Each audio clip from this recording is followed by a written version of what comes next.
we're going to talk about the first recorded female sculptor in Spain. Her name was Luisa Ignacia Roldán, and she's often known as La Roldana. She's the first female sculptor in Spain. She worked in wood and in clay. And some of her statues are these very, very large religious statues that are carved in wood. Sometimes the draperies are carved and painted, as the figure that you see here. And sometimes she has a wooden head and hands and feet and a kind of armature or shell of metal or wood in which actual clothing is placed over it. And we're going to see both kinds. And these are life-size statues.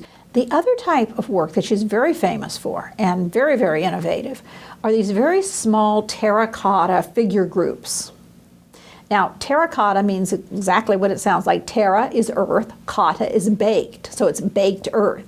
And we usually refer to terracotta in fairly low fire clay. Very high fire might be porcelain or stoneware, depending on what type of clay. Terracotta usually refers to earthenware, which is fired at around 1800 degrees Fahrenheit, which is low fire. The reason I know about that is because this is the kind of thing that I used to do, only not quite as accomplished as she did, I must admit. She referred to these small works as her jewels, and they are baked clay, fired clay, that has been polychromed. And polychrome just means many colors. They've been painted. It's a new type of sculpture. It's very, very innovative. No one was doing anything like that at the time. Most of the sculpture would be architectural sculpture, or else we'll see sculpture that had to do with religious devotions, statues in the church, things like this. This was a whole new type of artwork. And as you've probably seen porcelain groups from later times. So it really does give rise to a whole new type of art. Her father was a wood carver of Seville. His name was Pedro. He had 3 daughters, he had 2 sons, and they all worked in the workshop. Luisa, who I think she was the 3rd daughter, but anyway, she married Luis, so we have Luis and Luisa, Luis Antonio de los Arcos, who was a worker in her father's shop. Now, what's interesting, and we've heard this before with Lavinia Fontana, we hear it again with certain women artists, where the woman's skill is in the artwork is just better than the husband's, and so the husband becomes the assistant, and Luisa becomes the support of the family. Her husband assists both by doing the polychroming, and when the children are old enough, they think that they may have done this too. And he also would take care of the business needs, the accounting, legal things that had to be done. Keeping the accounts, things like that.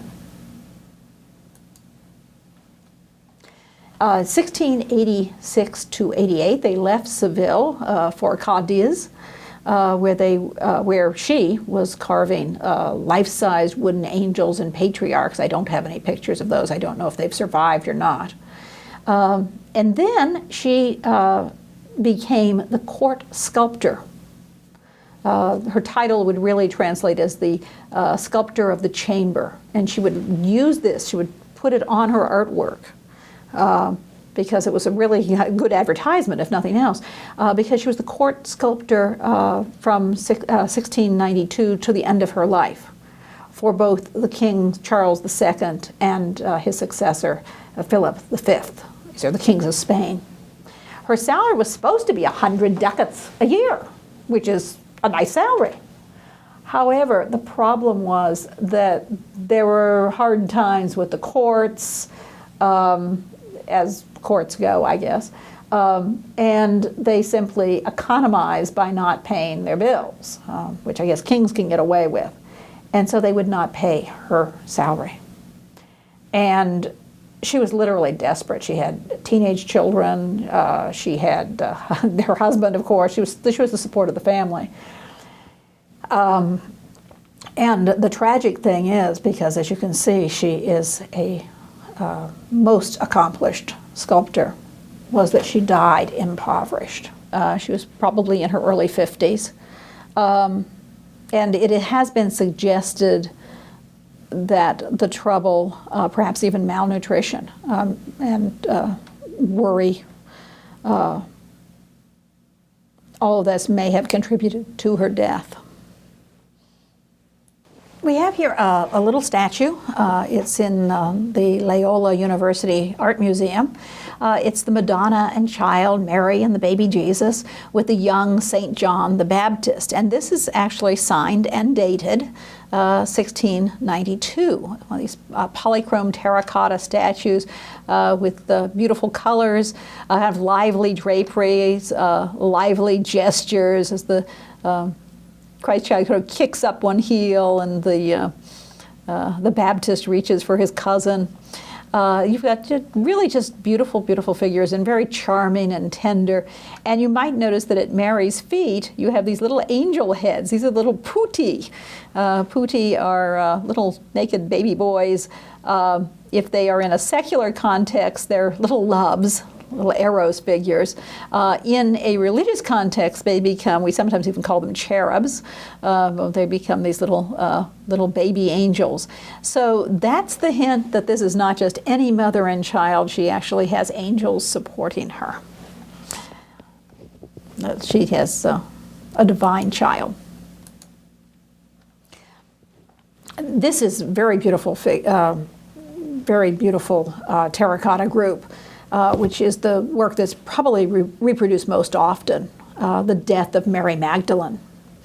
We don't have it's not dated, so the dates that people give are approximate. So let's say circa 1700, so we have 1697 to 1701, so just round it off to 1700. This and several other works by La Rolanda are in the New York Hispanic Society of America. Now, I should explain a little bit about Mary Magdalene. Mary Magdalene, of course, is a biblical figure. She's mentioned in the Gospel of St. John as the woman who first sees Christ after the resurrection. And she reaches out, and at first she doesn't recognize him. And she thinks he's the gardener. Presumably she's been weeping and can't see clearly. But she says, if you have taken away the body of my Lord, tell me where you have laid him. And Christ says to her, Mary, and she recognizes him and she reaches out to touch him and he says, touch me not, noli me tangere. Touch me not, I have not yet ascended to the Father. So Mary Magdalene was obviously someone who was very close to Christ. She was given the privilege of being the first person to see him after the resurrection, at least in the Bible. And so a whole story grew up about her. Other women who are not named in the Bible, or even one who is named, were associated with her. Mary of Bethany, Bethany and Magdala are two different towns, but Mary of Bethany, the sister of Lazarus and Martha, becomes identified with Mary Magdalene. The woman who was taken in adultery, there's no name given to her. She's identified with Mary Magdalene. The woman who at the Feast of Simon washes Christ's feet with her tears and dries them with her hair, that woman is identified as Mary Magdalene. And so this is, of course, during the Middle Ages, all these, not biblically. But during the Middle Ages, a whole story grows up that she becomes a prostitute, the woman taken in adultery, who is then converted to virtue by Christ and becomes one of his most devoted followers. She's a very popular saint. For one thing, she can show how a great sinner had become greatly favored by the Lord. Well, what happens after the resurrection and Christ's ascension into heaven? The Bible doesn't say anything about Mary Magdalene. But people want to know. devout minds want to know. And a legend grew up that Mary, Martha, Lazarus, and a few other people were persecuted by being put on a boat without a sail and just sort of put out into the Mediterranean Sea where they were supposed to drown. But instead, the boat wafts its way over to Marseille, to France. And so Mary and her companions end up in France, according to the legend. But primarily what it is Mary ends up becomes a penitent saint. She goes out into the wilderness. She eats nothing every day. She is carried up to heaven by angels and fed on heavenly food. And there's many, many pictures, particularly in Germany and Poland, of Mary, they call it the Ascension of Mary Magdalene, where the angels are carrying her up to heaven. You can see that she has this roughly textured garment. What has happened is her beautiful garments had rotted away, and she is dressed in her own hair. And her hair, which once was something very seductive, now becomes a vehicle for modesty. The figures, of course, as you can see, are absolutely exquisite. They're beautifully graceful, delicate figures with very tender expressions and gestures. And of course, you have two different kinds of angels, these sort of young adult or adolescent angels, and then the little putti here, the beautifully colored wings. You have an idea of the size. It's almost 18 inches long and about a little over 12 inches high. Now, when we look close to it, you see all sorts of little details on there. Let's see if you can see some of these things. There's an owl and a rabbit. And I think it's a hedgehog. I can't really tell in the reproduction, but I think it's a hedgehog. There's different flowers. These look like irises, which are known as the sword lily, often associated with sorrow. And in the case of Mary, the mother of Christ, the sword that pierces the virgin's heart. We have little snakes and lizards. And then we have, other things. All these things are little things that would be out in the wilderness. So they're telling you this isn't happening inside in some luxurious place. Mary Magdalene has been out in the wilderness for decades. And so we see the little, what can I say? I want to say still life elements, but are nature elements as well.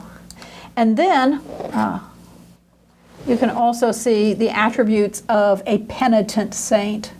There is a skull, which is a line, so you're looking right up at the teeth, the lower jaw is missing, and the book, which is presumably a Bible.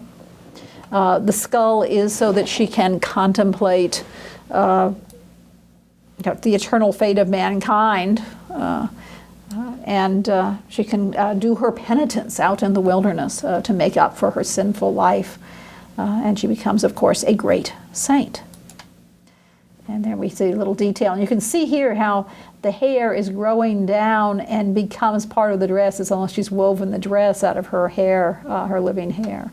And she's cradled by these beautiful angels. You notice that all of them have the mouth open, which is a little difficult to do, but it gives this expression in her case almost like she's breathing her last breath. Are the angels singing to her? Are they talking to her? Are they comforting her in some way? Now, some of these I don't have as good pictures. I've taken them from some of them from the web and some of them from other books, which was a black and white picture. These are two different views of the mystic marriage of St. Catherine, which is dated 1691, also in the Hispanic Society of America, in which you see St. Catherine is marrying, in a sense, the Christ child. He's putting a ring on her finger. And this is to show, of course, her devotion to Christ. And it also sometimes serves as a kind of example to nuns, because they are the brides of Christ. We have little angels playing, dancing, and surrounding the figures. You can see at Catherine's feet this broken wheel, and that is her attribute. This is St. Catherine of Alexandria. She had the vision, of course, of Christ. And she was supposedly this very wise woman, so she tries to convert the pagan philosophers and actually succeeds, and this makes the emperor, I think it's Diocletian, so angry that he tries to have her torn apart on this wheel with spikes on it. But God doesn't want that to happen to her, so he breaks the wheel. And then they say the only way they can get rid of her is to cut off her head. And of course that's what they do. And so she is a virgin martyred saint, and one of the most popular saints for centuries and centuries and centuries. Here's another one of these small terracotta figures, the rest on the flight into Egypt. And you know, they're all very tender and beautiful and just exquisitely done. Now, one of the things that she also did were these very large-scale works of art. Remember, her father was a wood carver, so she learned to carve wood in her father's studio. And here we have Saint Genus Della Jarrah.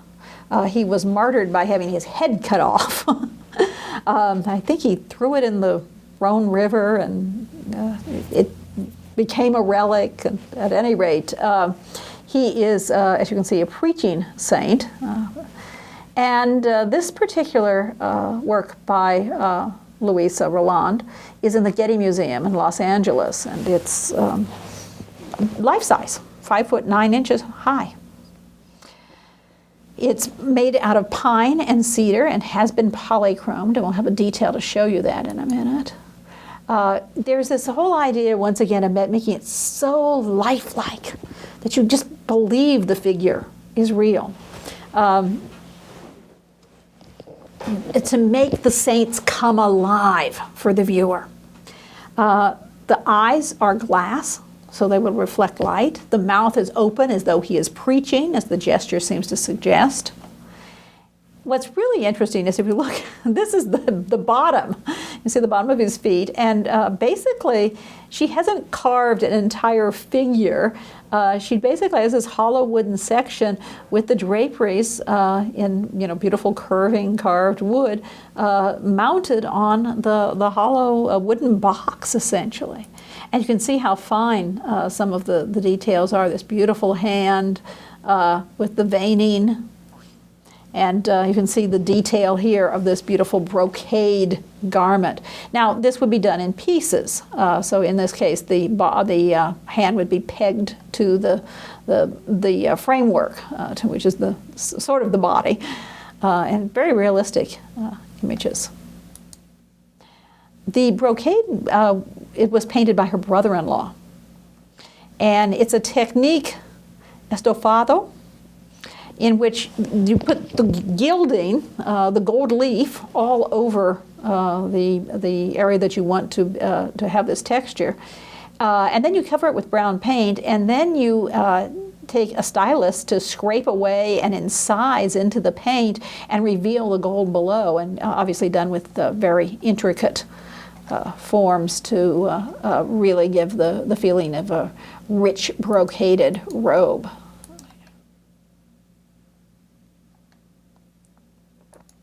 There are others of these large-scale works. St. Michael defeating the devil from 1692. It is speculated that her son may have done the polychroming on this one. And Christ carrying the cross, once again, we don't have an exact date, 1697 to 1701, perhaps around 1700. That's just a general date.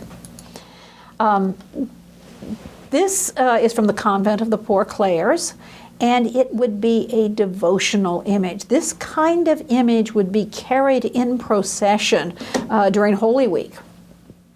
The head and the hands and the feet are carved very realistically in wood and then polychromed.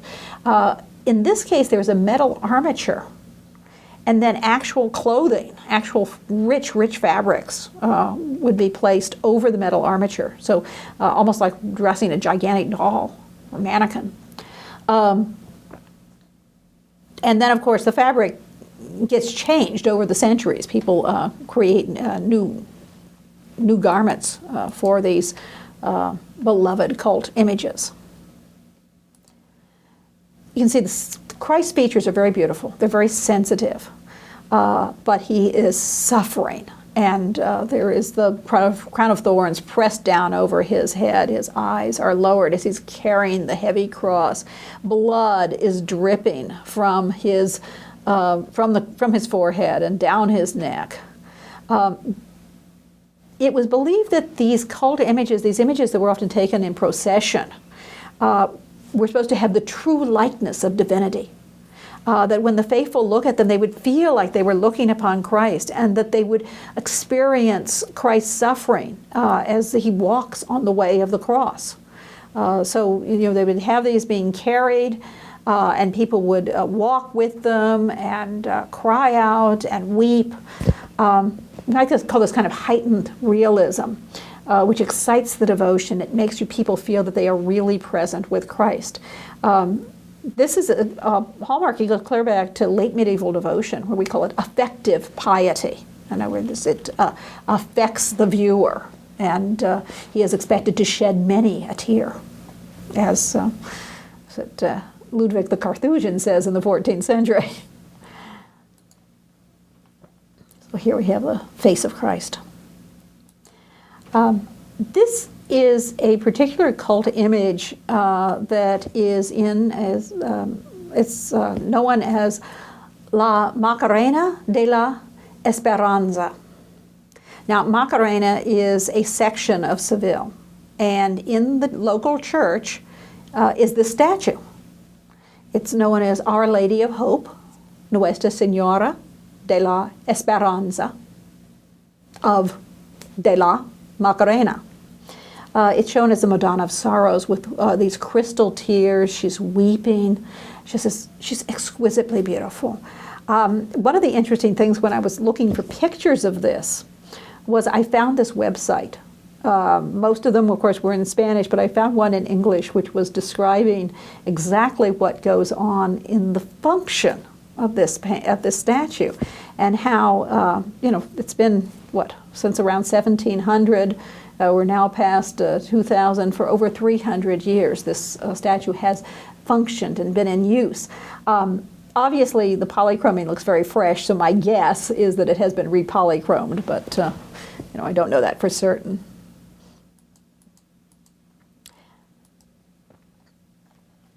Now, once again, this is, I couldn't find a lot of details about exactly what the body is, but presumably you have some kind of armature below it, and the face and the hands are carved.